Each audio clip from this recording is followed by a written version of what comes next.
ஒருவனால் தேவனுக்கும் உலக பொருளுக்கும் ஊழியம் செய்யக்கூடாது என்று இயேசு கிறிஸ்து சொல்கிறார். அல்லேலூயா. அதாவது ஒருவனை பகைத்து ஒருவனை சிநேகிப்பானான், ஒருவனை அசட்டை பண்ணுவானான், ஒருவனை கனம் பண்ணுவானான். அல்லேலூயா. அதனால இந்த ரெண்டத்தையும் ஒரே நேரத்துல சேவிக்க முடியாது என்று ஆண்டவர் சொல்லியிருக்கிறார். அல்லேலூயா. தேவனையும் உலக பொருட்களையும் ஒரே நேரத்தில் ஊழியம் செய்ய முடியாது. அல்லேலூயா. அதாவது இயேசு கிறிஸ்து இன்னொரு இடத்துலயும் அழகா சொல்லியிருப்பார். ஒருவனுக்கு திரளான ஆஸ்தி இருந்தாலும் அது அவனுக்கு ஜீவன் அல்ல என்று ஆண்டவர் சொல்லியிருக்கிறார். அல்லேலூயா. பொருளாசை குறித்து எச்சரிக்கையா இருங்கள். ஏனெனில் ஒருவனுக்கு திரளான ஆஸ்தி இருந்தாலும் அது அவனுக்கு ஜீவன் அல்ல. அல்லேலூயா. அந்த உலக கண்ணோட்டத்துல நிறைய பொருட்கள் இருந்துச்சு அப்படின்னா அவனுக்கு என்ன குறை அப்படிங்கிற மாதிரி பேசலாம். ஆனா மெயினான குறை பாவம். அல்லேலூயா.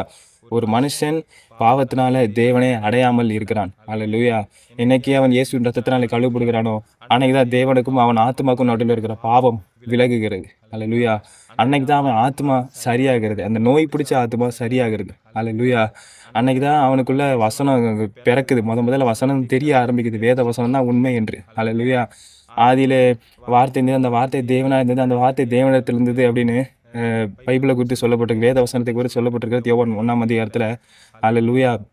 அதில் ஆச்சரியமான ஒரு வசனம் என்னன்னா, அந்த வார்த்தை தேவனா இருந்தது உண்மைதான். அந்த வார்த்தை வேத வசனம், அந்த வார்த்தை இயேசு கிறிஸ்து. எல்லா வார்த்தையும் தேவன் தான், எல்லா வார்த்தையும் இயேசு கிறிஸ்து தான். அல்லேலூயா. அது மட்டும் இல்லை, எல்லா இடத்துலையும் ஒரு அர்த்தம் இருக்கும், ஒரு ஆழமான ஒரு அர்த்தம் இருக்கும். அது மட்டும் இல்லை, ஆதியில் அவர் தேவனோடு இருந்தார். அல்லேலூயா. அவருடைய கனெக்ஷன் பாருங்க, எப்போவும் தேவனோடு இருக்கிறதா அவருடைய கனெக்ஷன். அல்லேலூயா. இதே போல நாமும் அவரோடு இருக்க தான் அழைக்கப்பட்டிருந்தோம். ஆனால் நாம் பாவத்து நிமித்தம், முதல் மனுஷன் செஞ்ச பாவத்து நிமித்தம் எல்லாரும் விழுந்து போனோம். ஆனால் திரும்பவும் அந்த கனெக்ஷனை சரி செய்வதற்கு இயேசுவின் ரத்தம் சிந்தப்பட்டது. அல்லேலூயா. நாமும் அவரோடு இருக்கிறதுக்கு மட்டுமே அழைக்கப்பட்டிருக்கிறோம்.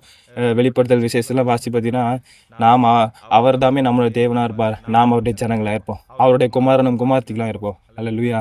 அது மட்டும் இல்லை, இயேசுக்கு மனவாட்டியாக நாம் அவரோடு சிங்காசனம் உட்காரும்படி அழைக்கப்பட்டிருக்கிறோம். அல்லேலூயா. எவ்வளவு பெரிய சிலாகத்தை பெற்றிருக்கிறோம். உலக பொருட்களை திருப்தியா இருக்கிறேன், இயேசுக்குள்ள திருப்தியா இருக்க மாட்டான். இயேசுக்குள்ள திருப்தியா இருக்கிறேன், உலக பொருட்களை திருப்தியா இருக்க மாட்டான். அல்லேலூயா. எது கிடைக்குதோ கிடைக்கல, இயேசுக்குள்ள நான் திருப்தியா இருப்பேன் இருப்பான்.